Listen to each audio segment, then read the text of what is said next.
Hello, fam. This is Rodrigue Makelele again in Rod Talk. This is our first ever episode on Rod Talk Conversation.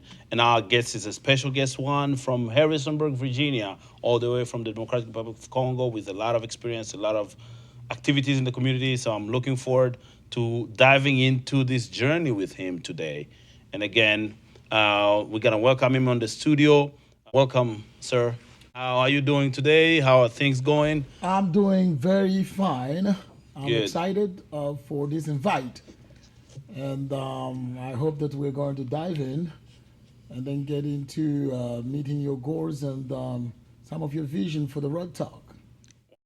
The biggest challenge that we've continued to see is the lack of sharing when it comes to immigrants, refugees, and new Americans' work in the United States, impact stories, journeys.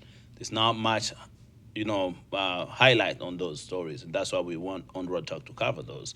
And so, probably the most interesting thing for me right now is trying to know what is what is your journey from the DRC to Harrisonburg, Virginia like? What has it been like? And when did you leave the Congo? How did you leave the Congo? How did you get here in Virginia and the US, and why Harrisonburg?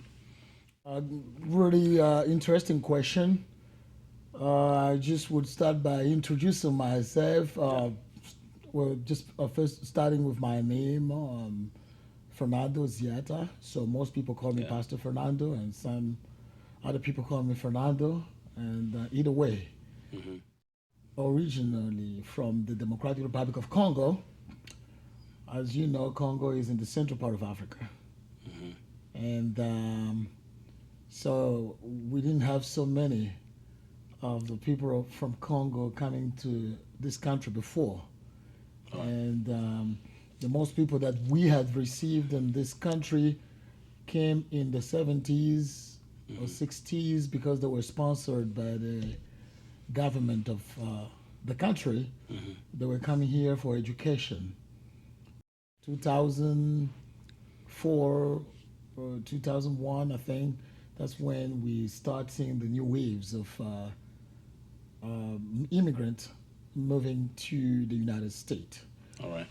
And as you know, when you're speaking about immigrants, for those who come from the Congo, we got three types. We got refugees, we got asylum seekers who have been granted asylum in the United States, and we also have the green card holders who are coming here for a lottery called Yeah. the permanent The residency. DV lottery.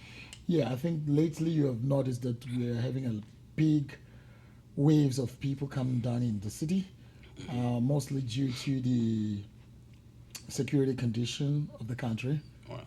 And but yeah, I came here not as a refugee, but I was working for the United Nations. So I've been dealing with the peacekeeping Okay. back home. The peacekeeping mission of the UN Yeah, the in the peacekeeping Congo. mission of the United Nations, which is called the DPK, Okay. DPKO, so the Department of Peacekeeping Operations. Okay. So that's I came here for a work meeting, and due to the fact that the country was endured into a certain amount of insecurity, Yeah. so I decided to stay here because my job also was offering me a position in New York, Hmm. and that's the reason why I stayed here, and I had to bring my family later on. So Hmm. that's what I could share Yeah. regarding my journey. And speaking of that, you mentioned two things. Many people don't understand the level of violence that exists in the Democratic Republic of Congo. Of course, there are many people here from the Congo. Like locally in Harrisonburg, Virginia, we have a large community of Congolese people. Community members could see them around walking in the store or doing different things, but understanding the danger that people face in the DRC, the war, and what has been the effect of that war on the country itself and the population could be one of the challenging things that probably people don't understand quite well. And you could be the right person to elaborate on these challenges, or How many people have died from the war, for example? Since when the Congo is going through difficult times? Congo is a huge country, and I think twice the size of California. Wow, it's big. So, and Congo has almost like 9 borders with 9 different countries.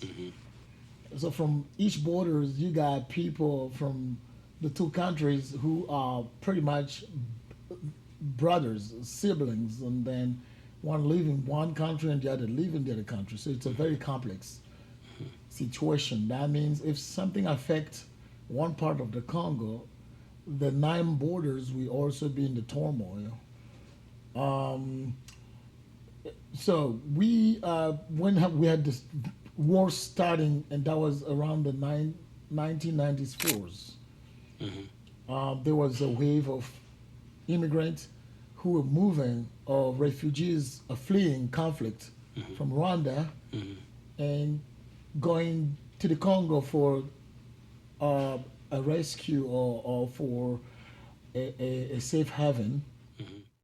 And that was a very wild situation, very unhuman situation, that we had to open a humanitarian corridor to receive the people in that condition. So we were not involved in the conflict. Yeah. But now the things that when the country received those people, they had guns, Yeah. and then there was no way to control them. Yeah. There was no way to give some laws on them. Yeah. And they moved into the refugee camps in the country.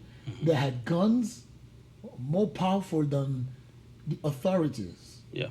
of the countries, of the country that received them. Yeah. Now imagine when they were hungry, they needed food, they had a gun.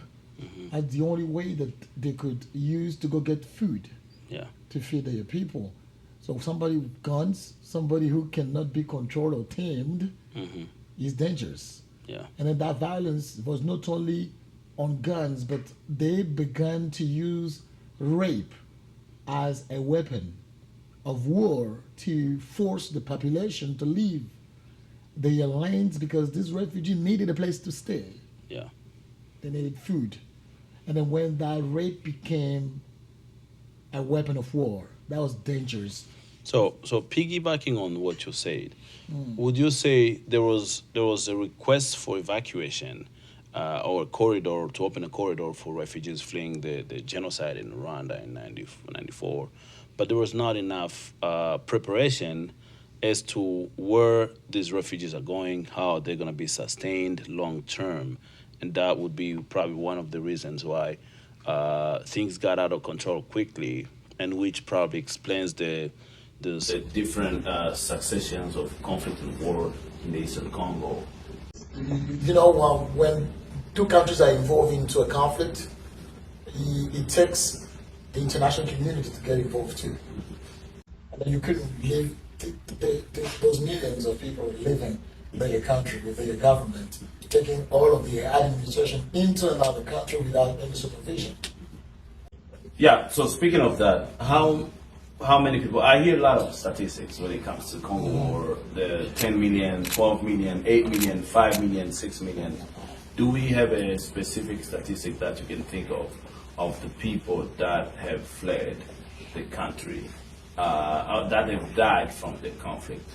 That is another challenge again. So even as a Congolese man, I appeal to all the Congolese people to be involved into the research, because most of the time the things that we hear and we take for ourselves are decided by someone else. Yeah, I met some guy in downtown. They were talking about job opportunities, and I was there, and then I couldn't understand most of the things that the guy was saying. And I was like, well, I'm not understanding quite enough. I can't follow through because of the way you speak a little bit fast. He said, I'm from New York. That's how we speak in New York. Yeah, that's amazing. Typical New York people, that's how they speak. Yeah. They speak slang, sometimes you don't get it. Right. But you just have to be moving your head, yes, yes, yes, yes, and that is very traumatizing. and getting it. You go to an interview, they give you a job, and then you go there, you start working. They're like, okay, you're a supervisor, and they're like, what did you do to become a supervisor? You just came from a jungle. And that was like, am I going to run from this place or do what? And some people quit because I have a friend who quit. The way that I was approached by people, and the way that, because of my lack of understanding of the public transportation, the train system, the subways, it was so difficult. So, but you made it. You were able to be in New York and now in Harrisonburg. I mean, and I wanted to really make it a context about the war in Congo. It's a serious war. People might not understand, and I want to emphasize that because it's part of the fabric. I'm from the Congo myself, so people might not understand how challenging this is, but it's a real problem. People dying. These millions that we're talking are human beings. So when people see folks in the community or in the neighborhood that are from Congo, just understand the challenges that these people have been through, understand the violence, the war, the resilience of these folks to be able to make it to the United States. So that is the point that we have to continue emphasizing, because some people might think that people are here just because they chose to be here. Most of them are here not because they chose to be here, because they were forced to leave their country, the only thing that they knew, to come to a new country. And so I wanted to make that point to our viewers as they're listening to, and we continue to learn more about Mr. Fernando's experience in life. And I'm going to ask you about the things that you do in the community.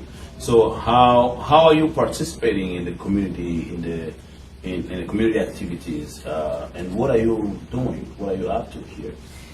Yes, I'm a social person. Okay. And I think that is one of my talents. I didn't know when I grew up, I thought I was going to be a businessman because I did business a lot. Okay. Until I had to find a job in an office setting. And I find out that when people suffer, it becomes my problem. So that means I want to find them answers to their questions. And I use my experience pretty much to fill up the gap. To put yourself in their shoes. Yeah, put myself in the shoes, as the real term. And I was the only person among the others, of my kind, so meaning of my origin. And I moved down there. We did some farming, some gardening, and some reaching out. Okay. In the city, I think there is a college called the Goodwill, Longwood or something like this.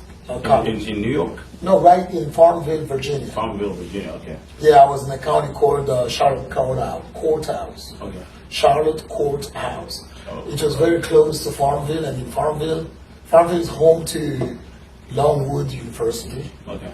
Yeah, I would spend much of my time there doing the gardening, building houses with friends, doing all kind of works, making construction work, carpentry work,